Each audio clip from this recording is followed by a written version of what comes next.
తుఫానే లేదన్నారు. అదంతా బాబు గారి చేస్తున్న ఆడావుడి అన్నారు. ఊరకే పబ్లిసిటీ కోసం చేస్తున్న స్టంటు అనేసారు. అలా అన్నదే ఎవరో కాదు, ప్రతిపక్ష హోదా కూడా లేని వైసీపీ పార్టీ.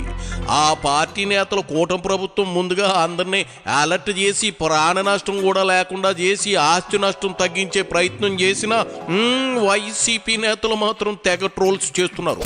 అలా వచ్చి ఇలా వెళ్ళిన వారి బాసు మన తాడేపల్లి పార్టీ ఆఫీసులో ఏం మాట్లాడారో ఎప్పటికే చూసుంటారు. కానీ ఈ రావు గారి కౌంటర్లు చూడలేదు కదా, అందుకే మీకోసం వన్స్ మోర్ జగన్ రెడ్డి మొదలెట్టవయ్యా తాసారావుల బొడ్డు. దాదాపుగా చూస్తే నిజం చెప్పాలనంటే ఇదిగో జగన్ రెడ్డి దాదాపుగా చూసేసిందేంది, నిజం చెప్పాలి అని అంటే అంటున్నావేంది? కొంపదీసి ఇంతవరకు నువ్వు చెప్పినవన్నీ అబద్ధాలు అయితే కాదు కదా. ఏమో మొన్న నిన్ను చూస్తూ ఉంటే ఎప్పటి వరకు కూటమి ప్రభుత్వం మీద చెప్పినవన్నీ అబద్ధాలు అనిపిస్తూ ఉన్నాయి. నిజాలు చెప్పడం చేత కాకపోయినా నిజం చెప్పడానికి ప్రయత్నం చేయి. ఆ అబద్ధాలు వదిలేవో బాగుపడతావు. సరే ఏదో చెబుతున్నావు చెప్పు. విండ్షేర్ ఫామ్ అయ్యి కాస్తో కూస్తో తుఫాన్ డిసిపేట్ అయ్యి తీవ్రత తగ్గినప్పటికీ కూడా రైతుల మీద మాత్రం దీని ప్రభావం చాలా సివియర్గాను సీరియస్గాను దీని ప్రభావం చోటు చేసుకుంది. ఎందుకంటే పంట బాగా పొట్టకొచ్చిన సమయంలో జరిగిన కురిసిన ఈ వర్షాల వల్ల పంట నేల ఒరిగింది. ఆ నేల ఒరిగిన ఆ పంటను నీళ్ళల్లో తడవడం వల్ల మళ్ళీ అది పైకి లేయడం అన్నది కూడా కష్టమైన పరిస్థితుల మధ్య, తాళ్ళు ఎక్కువ వచ్చే పరిస్థితుల మధ్య దిగుబడి తీవ్రంగా తగ్గే పరిస్థితి వల్ల రైతు తీవ్రంగా నష్టపోయిన పరిస్థితులు ఎక్కువగా కనిపిస్తూ ఉన్నాయి. చూడు జగన్ రెడ్డి, ఇక్కడ నాకు 2 పాయింట్లు కనిపిస్తా ఉన్నాయి. ఒకటి, తుఫాన్ తీవ్రత ఎక్కువ లేదని నువ్వు బాధపడుతున్నావేమో అనిపిస్తా ఉంది. 2వ పాయింట్, రైతులకు అంత తీవ్రమైన నష్టం కలిగితే నువ్వు 24 గంటలు గడవక ముందే బెంగళూరు ప్యాలెస్కు చెక్కేయడం ఏందనేది అర్థం కాని పరిస్థితి. ఈ అన్నీ సరే గాని పంట నీట మునిగి మళ్ళీ లేస్తుందంటా ఉన్నావు చూడు, అదేందో వింటే మైండ్ పోయింది నాకు. నా కోసం ఒక్కసారి ఆ మొక్క మళ్ళీ చెప్పవయ్యా జగను. కురిసిన ఈ వర్షాల వల్ల పంట నేల ఒరిగింది. ఆ నేల ఒరిగిన ఆ పంటను నీళ్ళల్లో తడవడం వల్ల మళ్ళీ అది పైకి లేయడం అన్నది కూడా కష్టమైన పరిస్థితుల మధ్య, తాళ్ళు ఎక్కువ వచ్చే పరిస్థితుల మధ్య నీ తెలివి తెల్లారినట్టే ఉంది. మునిగిన పంట పైకి లేవడం ఏంది జగన్ రెడ్డి? ఇది ఏమైనా గోడ కొట్టిన బంత తిరిగి వచ్చి నీ ముఖానికి తగలడానికి? పంట మునిగింది అంటే మునిగిపోవడమే, లేవడం ఉండదు. నేను చూస్తా ఉంటే మా ఊరు మున్సిపల్ గారు 3వ అబ్బాయి గుర్తొస్తా ఉన్నాడు. జగన్ రెడ్డి ఇగో వాడు అంతే లేవా, అర్థం పార్థం లేకుండా ఇట్టా వాగుతూ ఉంటాడు. సర్లే ఏదో చెప్పాలని కుతూహల పడుతూ ఉన్నట్టున్నావు కానీ ఈ వీడియో కాన్ఫరెన్స్కి ఏంటి పట్టుమని 25 మంది నేతలు కూడా లేరు. నీ ముఖం చూడడం ఇష్టం లేకపోయినా రాము పొమ్మన్నారా? నీ పార్టీ ఎంత పటిష్టమైన స్థితిలో ఉందో చూడాలంటే ఇదిగో ఈ వీడియో కాన్ఫరెన్స్ చూస్తే అర్థమైపోతుంది. ఇదే లైవ్ లోకి పిలిపించుకుని పరువు తీసుకోవడం అంటే, ఆయన పంట నష్టపోయిన రైతులను పరామర్శించాలి కానీ ఈ వాళ్ళతో ఉప్పర్ మీటింగ్లో ఎట్టుకుంటే ఏం ఒరుగుతుంది? మనము కార్యాచరణ అనేది మనం చేయాల్సి ఉంది. ఒకవైపున రైతులకు తోడుగా నిలబడాల్సిన కార్యక్రమం ఒకవైపున ఉంది. ఎన్యూమరేషన్లో రైతులకు అండగా తోడుగా నిలబడాల్సిన కార్యక్రమం ఒకవైపున ఉంది. ఈ కార్యక్రమంలో భాగంగా చంద్రబాబు నాయుడు గారి ఈ హయాంలో రైతులు ఏ రకంగా నష్టపోయి ఉన్న పరిస్థితుల మధ్య ఎలా సాగుతూ ఉంది అనేది చూడాలి. ఎందుకంటే ఇంతకుముందు ఎప్పుడు కూడా ఇలాంటి వరదలు కానీ తుఫాన్లు కానీ ఇలాంటివి కరువు కానీ ఇలాంటి ఏ పరిస్థితి వచ్చినా కూడా మన హయాంలో ప్రతి ఒక్కరికి కూడా ఈ క్రాప్ జరిగేది. ఆర్బీకే వ్యవస్థ అన్నది అప్రమత్తంగా ఉండేది. ఆర్బీకే వ్యవస్థ అప్రమత్తంగా ఉండి ప్రతి గ్రామంలో అందుబాటులో ఉండి అక్కడ అగ్రికల్చరల్ అసిస్టెంట్ రూపాన అగ్రికల్చరల్ గ్రాడ్యుయేట్ చదివిన పిల్లలు అక్కడ అందుబాటులో ఉండి నీ ఆయాంలో అసలు పరదాలు రెడ్ కార్పెట్ల మధ్య ఒక టెంట్ వేసుకుని మరీ పొలాలను దూరం నుంచి పరిశీలించిన సంఘటన ఇంకా జనం గుర్తు చేసుకుంటున్నారు లేవా జగన్ రెడ్డి? ఇలాంటి డ్రామాలు ఆడేవు కాబట్టే 11 సీట్లకు పడిపోయావు. నిజానికి నువ్వు పొలాల్లోకి వెళ్ళాలి, దిగాలి, చూడాలి, పంట నష్టం అంచనా వేయాలి. ఓహో, నీకు బురద పడదు కదూ, మట్టి తగిలితే ఎక్కడా లేని అలర్జీలు వస్తాయి కదూ.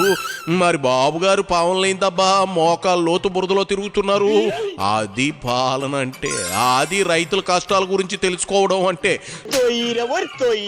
సూపర్ పవర్ రెండు సోపుతో ఉతికించుకుని తెల్లని షర్ట్ వేసుకుని చేతులు కట్టుకుని మైకుల ముందు నీ అరతిక్కలోళ్ళతో వీడియో కాన్ఫరెన్స్లు పెడితే రైతులు కన్నీళ్లు తుడిచినట్లు అవుతుందా? దమ్ముంటే పొలాల్లోకి దిగి ఒక్కో రైతుకి పంట నష్టం కింద సాయం ఈ పార్టీ నుంచి ఎంత ఇస్తావో తెలియజేయాలి.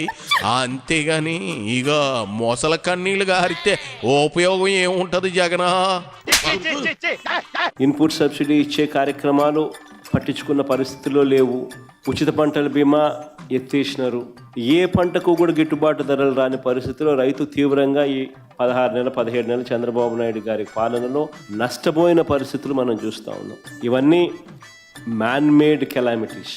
నిజంగా ఉచిత పంటల బీమా చూస్తే మన హయాంలో అప్పట్లో దాదాపుగా గమనించినట్లయితే మన హయాంలో 7,800 కోట్ల రూపాయలు ఉచిత పంటల బీమా కింద మనమే ప్రభుత్వం తరపునే మనమే రైతులు రూపాయి కట్టాల్సిన పని లేకుండా మనమే ప్రతి ఎకరాకు ఈ క్రాప్ చేసి 54,55,000 మంది రైతులకు తోడుగా నిలబడుతూ దాదాపుగా 7,802 కోట్ల రూపాయలు మనం ఖర్చు చేసి మనం రైతులకు ఇన్సూరెన్స్ సొమ్ము ఇప్పించగలిగాం.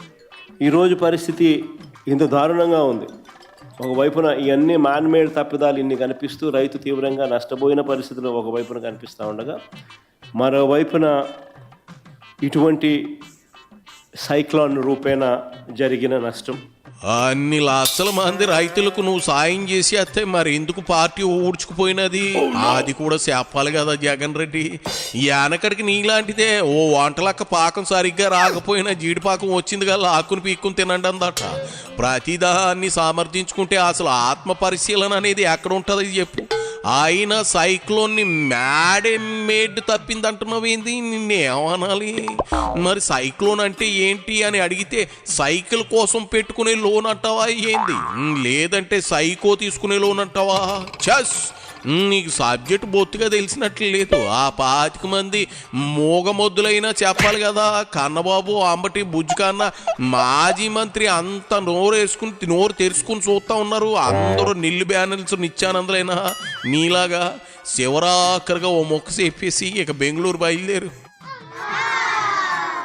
ఇలాంటి సైక్లోన్ రూపేణ జరిగిన నష్టాల మధ్య మనం రైతుకు ఎక్కడ తోడుగా ఉండగలుగుతాము అని అంటే, ఎన్యూమరేషన్ అన్నది ప్రభుత్వం చేతులెత్తేసే కార్యక్రమం చేయకుండా ఆ ప్రతి గ్రామంలోనూ కూడా వైఎస్ఆర్సీపీ నష్టం జరిగిన ప్రతి గ్రామంలో కూడా ఎన్యూమరేషన్లో ఏ ఒక్కరికి కూడా నష్టం జరగకోకుండా వాళ్ళ తరపున వాయిస్ ఇవ్వగలగడం, వాళ్ళ తరపున మనం ప్రభుత్వం మీద యుద్ధం చేసైనా సరే వాళ్లకు రైతుల తరపున మనం తోడుగా నిలబడడం, ఇది ఖచ్చితంగా రైతుల తరపున మనం చేయాల్సిన కార్యక్రమం. మీ ప్రాంతాలలో మన కోఆర్డినేటర్లు, అసెంబ్లీ కోఆర్డినేటర్లు ఎక్కడెక్కడే అసెంబ్లీ కోఆర్డినేటర్లు అందరూ కూడా చురుగ్గా పాలుపంచుకుంటూ ఉన్నారు.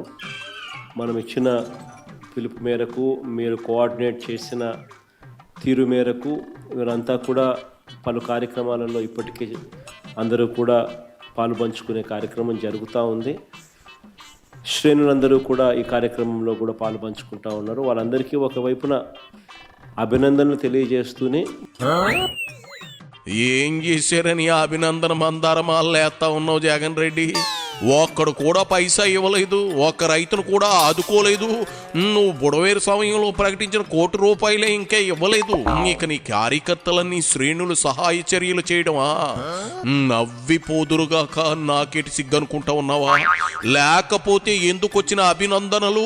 వాళ్ళందరికీ దండేసి దండబెట్టే రోజు ఆట్టే దూరంలో లేదులే. నువ్వు ఇంకా బెంగళూరు యలహంక ప్యాలెస్లో ఉన్న కమోడ్డు పిలుస్తూ ఉన్నట్లుంది. బయలుదేరు, వెళ్ళవయ్యా వెళ్ళు.